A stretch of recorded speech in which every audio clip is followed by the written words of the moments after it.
aquellos hermanos que están aquí, nos ponte bendición. Amén, Y gloria a aquellos Dios. que están allá. Y aquellos que están más allá. También. También. También los que están más allá, hermano. Todos los que nos están viendo. Todo lo que Pues lo que respira. sí, hermano.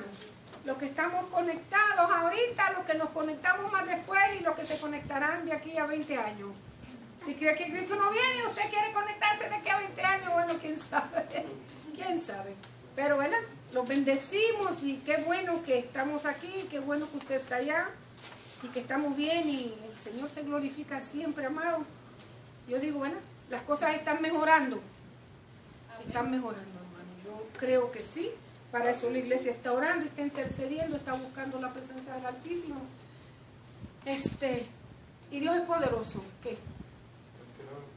No, déjalo, es maravilloso. Si usted le da frío después, pues nosotros lo apagamos, pero por ahora, mira, me molesta. Bendito sea el Señor. Hoy vamos a tener la lección, el estudio 21, sé que usted tiene un expositor, ¿verdad? Lo sigue. Si no, en Habacuc, capítulo 3, verso 1 al 4, y luego ahí, pues, damos un giro hasta el del 16 al 19. Pero yo voy a usar, sí vamos a usar el expositor, pero todos los versos que están en medio no, hermano, porque si no nos va a tomar para siempre. Pero sí vamos a tomar el verso 1, 2. Y luego nos vamos a ir al verso 17 y el 19. Vamos a centrar la lección ahí. El título es Fe en medio de la adversidad. Fe, ¿qué cosa es la fe, hermano? La certeza de lo que se espera y la convicción, la seguridad de aquello que no se ve. Fe en medio de la adversidad. ¿Se podrá tener fe en medio de la adversidad, hermano? ¿Qué cosa es? Vamos a definir la palabra adversidad.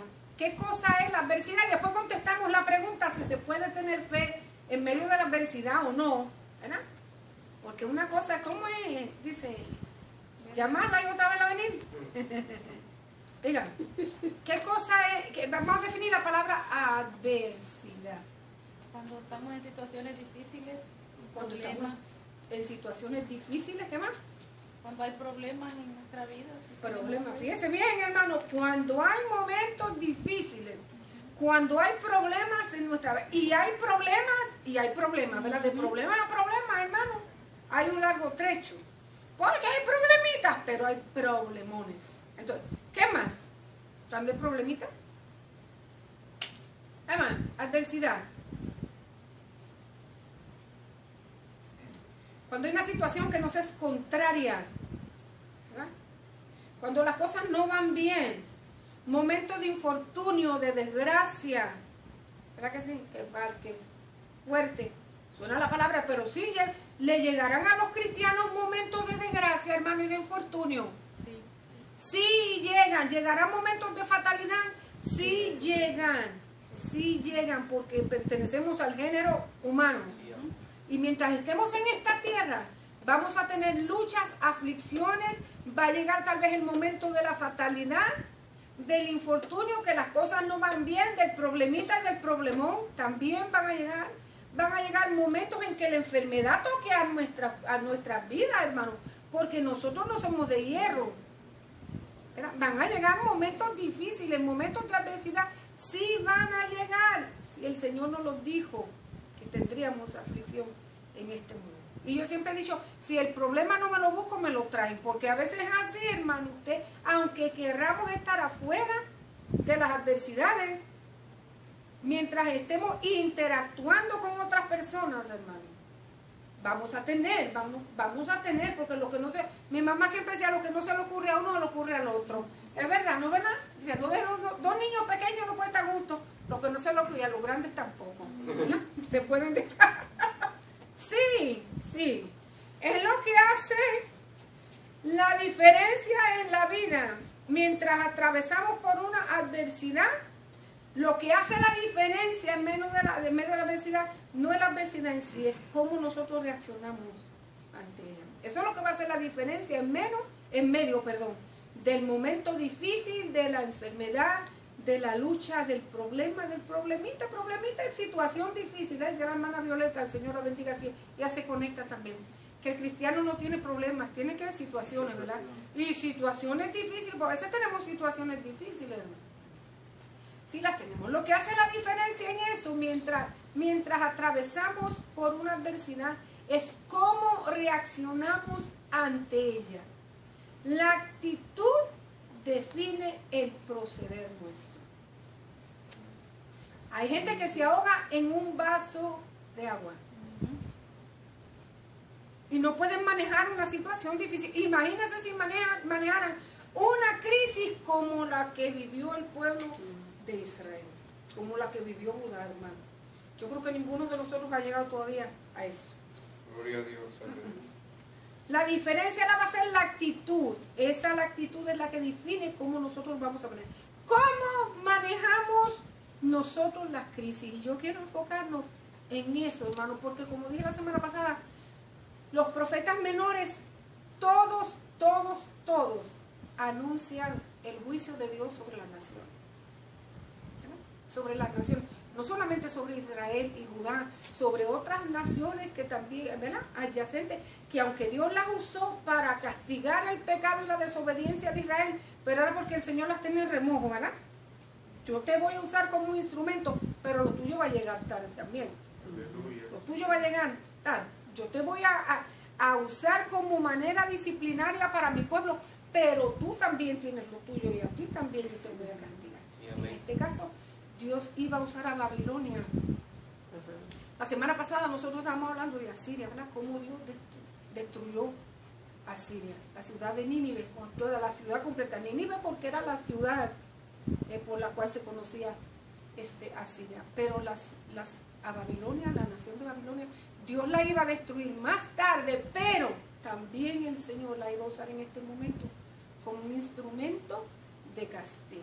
Y dijimos que a veces, aunque suene difícil y dura la palabra, hay gente que no la quiere aceptar, pero aquí la Biblia dice que sí, hermano. Acuérdense que Dios usa el castigo como manera disciplinaria, para corregir, para llamar la atención y para corregir aquello que está deficiente, que está ahí. Y el castigo, la medida disciplinaria, depende a la grandeza del castigo. Dice, si nosotros leemos un poquito de historia, no lo vamos a leer, se lo va a dejar asignación en su casa. ¿Dónde lo escribí? Acá, el capítulo, ok, aquí está. Capítulo, Segunda de Reyes, capítulo 24 y 25. Nos va a hablar a nosotros acerca de la caída de Judá. ¿Okay? Josías fue el último rey bueno que tuvo el reino de Judá, el reino del sur. Hizo muchos cambios, hizo muchas reformas. Dice la Biblia de Josías que nunca se convirtió en un rey con todo su corazón y con toda su alma, con todo su ser a Dios, como lo hizo él. ¿Verdad?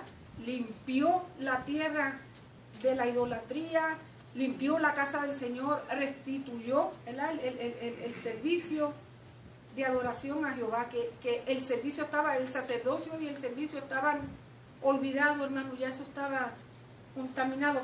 Hizo una limpieza, hizo buenos cambios, reformas. Fue Josías el rey reformador, por eso se conocerá como el rey reformador. Pero como todos los hombres somos imperfectos y tenemos, ¿verdad?, tenemos nuestras imperfecciones. Cuando subió el rey Necao, rey de Faraón, si usted se acuerda de nuestras lecciones anteriores, cuando empezamos a hablar de Asiria, Asiria hizo alianzas con otras naciones para poder pelear en contra de Israel y derrotarla. ¿Se acuerdan? Una de las naciones con las cuales había hecho Asiria alianza fue con Egipto. En este tiempo, ahí cuando usted lee Segunda de Reyes, ya Asiria está en decadencia, porque el interés de Asiria era avanzar a conquistar otros territorios a su alrededor, incluyendo el de Egipto. La alianza era mientras nos ganamos a Israel y la vencemos. Ya de ahí la idea es que enfocarme en ti, en aquel que fue. Porque mira, hermano, lealtad de los hombres no existe. Lealtad entre los hombres. Tiene que ser un corazón bien dado para el Señor y lleno de sinceridad para poder establecer lealtad. Primero a Dios y después a nuestros hermanos. Pero lealtad en los gobiernos humanos no existe. Entonces ya Egipto estaba sospechando que Asiria se quería levantar y salió a pelear en contra de Asiria. Por el otro lado estaban los babilonios, que los babilonios también tenían aires de grandeza y querían gobernar a la nación. ¿Qué pasó? Que Josías salió, la Biblia no especifica por qué razón Josías salió al encuentro del faraón Necao, o sea, del rey de Egipto.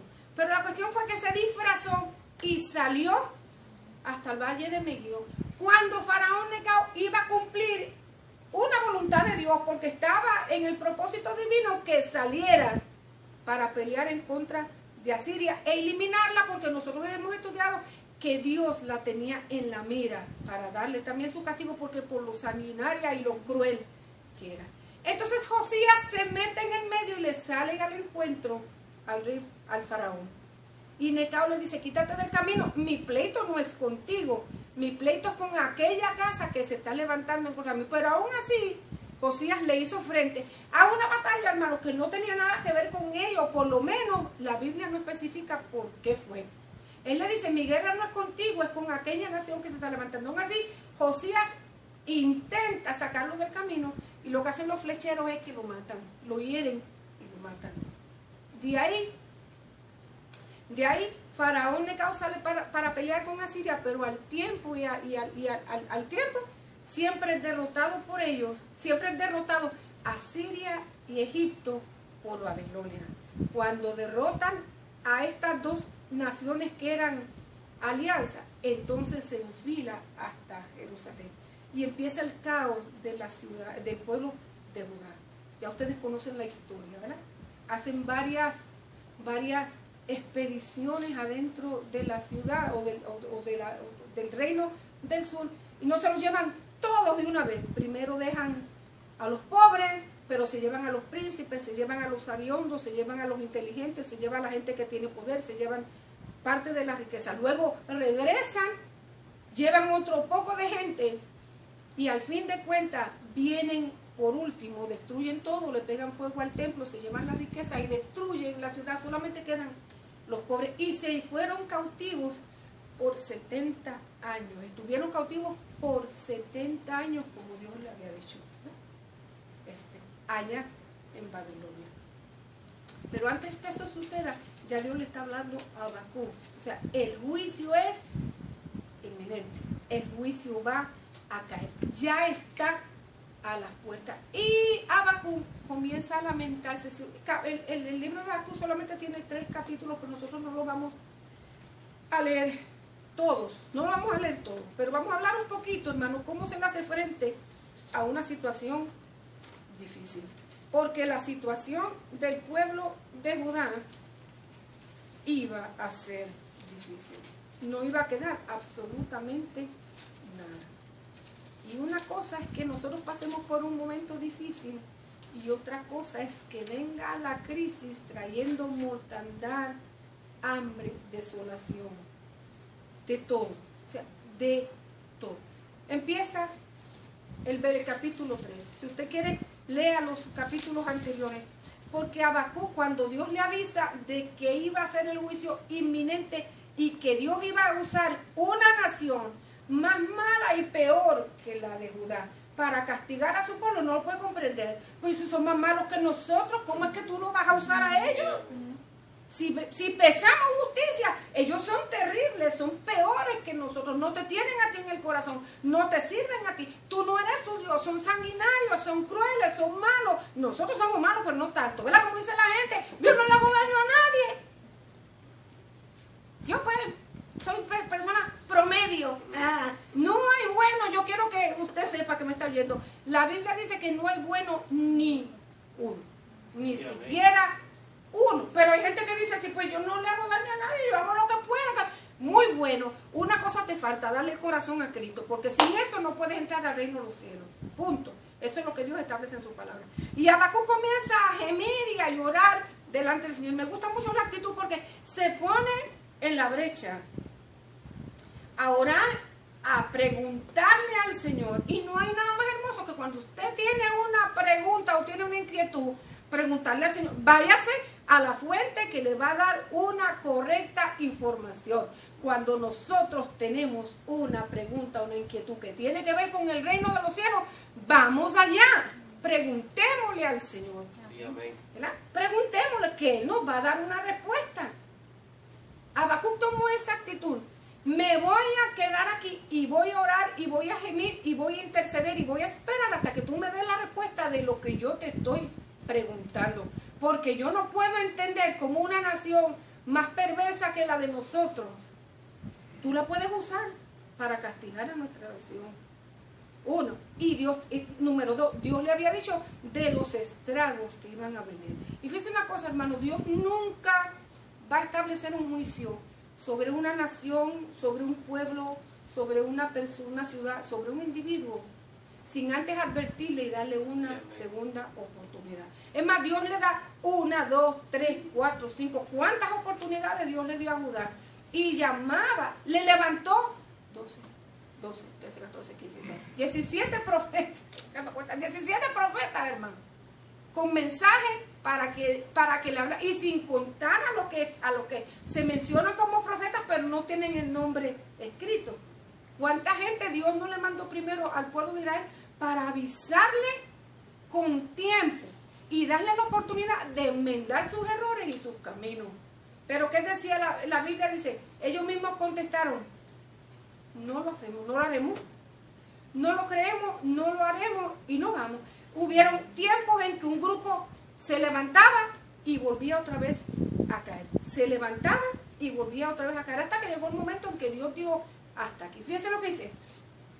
No son las circunstancias las que determinan la paz del creyente, sino aquel que está por encima de las circunstancias, nuestro Dios. ¿Ok? No son las circunstancias las que determinan mi paz ni la suya, sino que es Dios. Y Dios no se deja llevar por las circunstancias que están alrededor nuestro. Dios es Dios y da su paz, punto. Él da su paz. Está ahí para asegurarnos paz. Independientemente de que el mundo se esté cayendo, Él es paz. Y Él la da para nosotros. Más ahorita, más después vamos a discutir un poco más la verdad central. Ahora, miremos esto. La maldad humana con sus respectivos castigos seguirá existiendo mientras haya historia humana.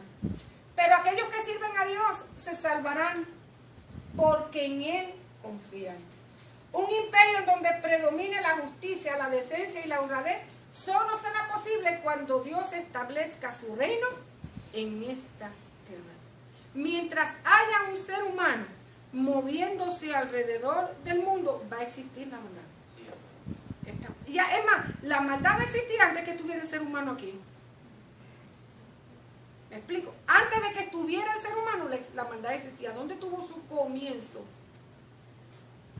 En el reino de las tinieblas, Satanás, hermano. ¿Cómo llegó la maldad a él y cómo? No me pregunte porque la Biblia no dice, yo no le voy a especular. Ay, sí, por fíjate que puede abrir yo. No, la Biblia no guarda silencio acerca de eso. Lo que nos dice es que en su corazón se halló la maldad. El origen de la maldad en el universo es Satanás. Ahora, cuando el hombre pisó la tierra, ¿Satanás qué hizo? Allegarse al corazón de los hombres. ¿Cuál es la guerra que Satanás tiene con los hombres en esta tierra? Por causa de la adoración a Dios, por causa de adoración, punto. Para que el hombre le rinda adoración a él y se desvíe de la adoración a su creador. Esa es la guerra, hermano. ¿Por qué es la guerra de Satanás? Por las almas en todas las edades ha existido. ¿Por qué? Por causa de la adoración. Porque él quiere la adoración de la creación. Quiere la adoración de Dios, no va a querer la adoración de nosotros, hermano. Siempre ha existido. Vamos un momento de Génesis. ¿Quién tiene Génesis capítulo 6? A Dios nunca le sorprendió que el hombre se pusiera malo. Y vio Jehová que la maldad de los hombres era mucha en la tierra, y que todos los designios de los pensamientos del corazón de ellos eran de continuo solamente el mal. ¿Qué vio Dios? Primero, ¿que qué? Que la maldad de los hombres, Dios vio la maldad de los hombres, creación de Dios. Dios no creó al hombre malo, hermano. Dios lo creó santo, Dios lo creó inocente, Dios lo creó puro, Dios lo creó con la habilidad y con la ¿cómo es la habilidad? De poder tener una relación personal con Él. Lo creó para eso, para que tuviera una relación personal, íntima, una relación santa, era limpio, inocente, podía llegarse a Dios y tener una conversación con Dios sin maldad en su corazón. ¿Hasta qué? Hasta que el diablo vino y el hombre se dio la libertad de adoración de manera voluntaria, hermano, porque él se dio la libertad que Dios le había dado, la puso en las manos del enemigo. ¿Y el enemigo qué hizo? Lo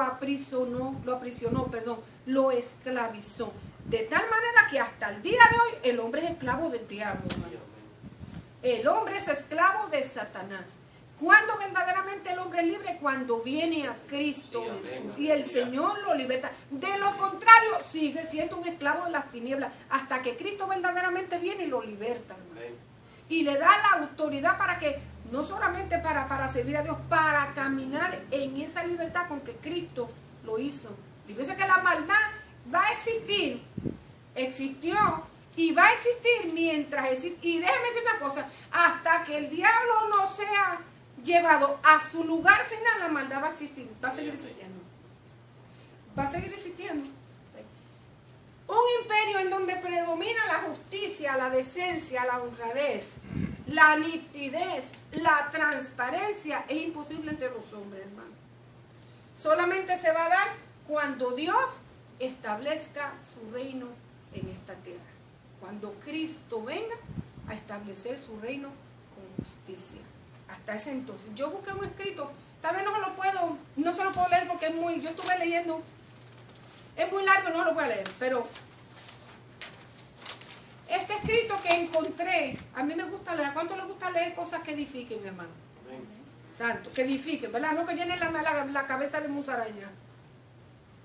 Viene de la revista Forbes y es una revista especializada en finanzas, en el mundo de los negocios y las finanzas, publicada aquí en Estados Unidos, y tiene la mayor credibilidad de todas las revistas de finanzas en el mundo entero. O sea que para escribir un escrito aquí es porque verdaderamente es digno de ¿qué? De confianza, de ley.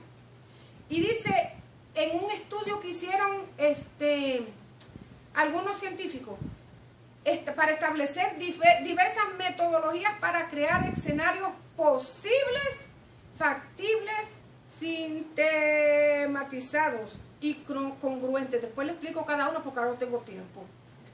Sobre los desenlaces de las tendencias del mundo actual. Le explico hasta dónde ellos creen, conforme a sus estudios, este mundo con sus tendencias va a ir a parar. ¿Para qué ellos hacen esto? Para que los gobiernos, cuando se sienten a hablar, ellos sepan de qué manera van a dirigir las naciones y los recursos con los que ellos cuentan. Y si vale la pena emplear en ellos o no. Estos son algunos de los puntos más revelantes sobre los cuales los científicos reflexionaron. El colapso económico, el impacto del ser humano sobre el planeta Tierra es irreversible. No solamente en el calentamiento global, sino en la extinción masiva de especies, animales y vegetales. Los contaminantes son cada vez más agresivos, durables, difíciles de erradicar. Químicos, basura electrónica, restos orgánicos, plásticos, metales pesados, etcétera, etcétera, etcétera, que nosotros ingerimos, utilizamos y consumimos. Les voy a leer las 5 cositas ligeritas que no tienen remedio y van a llevar a este mundo al caos. La explosión demográfica, la violencia y la inseguridad, la corrupción en los más altos y bajos niveles. No hay en quién confiar. Mientras los políticos y los partidos gobiernan gobiernos al servicio y disposición de los criminales y no hay castigo que los detenga, la sociedad va perdiendo su capacidad para enfrentarlos. Las drogas, el alcohol y las conductas antisociales. Para consumir algo que le haga daño, el ser humano solo necesita una excusa. Y eso es verdad. Comemos y tomamos hasta saciarnos. Por todo. Nosotros, especialmente los latinos, no podemos tener una reunión si no aparece la galletita Ritz, si aparecen los quesitos, si aparecen las botanas, ¿verdad que sí? Que no hay fiesta. Ay, no. ¿Y qué traiste de comer? Ay, hombre, no traiste nada. ¿O te ocurrió? Hay que ir a Chimí, volandito. Nosotros no podemos sentarnos a tomar agua. El agua tiene que ir por lo menos acompañada con una galleta. Vaya, de la que se comen, ¿vio? Aunque a veces también aunque también las reuniones a veces se terminan con las otras. El problema no es simple ni puede reducirse a la lucha policial. Existe una cultura, hábitos y tendencias arraigadas en la cultura que refuerzan la presencia de estos problemas y cuya numerología es contundente. De cada 100 nuevos adictos solamente existe un solo rehabilitado. Las enfermedades psicológicas son más graves, frecuentes, recurrentes y regenerativas, y no hay espacio, instituciones ni personal especializado suficientes para atender las necesidades de la población. Sin duda, hay algo que nosotros podemos hacer, no importa la dimensión.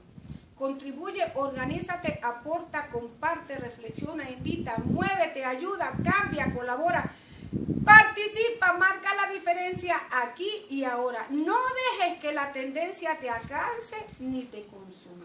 Un recorte si usted quiere una copia muy bueno, hermano, yo le doy el website para que usted lo lea, muy interesante.